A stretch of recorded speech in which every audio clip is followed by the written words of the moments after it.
Now that you've found the strongest signal, it's time to window mount your hub. Ensure the glass on the outside of the window is clean and dry before you begin.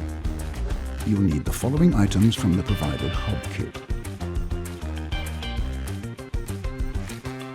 First, remove the backing paper from the electrostatic window film and carefully place it sticky side down on the glass. Use the squeegee tool to push out any air bubbles. Next, take 4 of the heavy-duty sticky pads.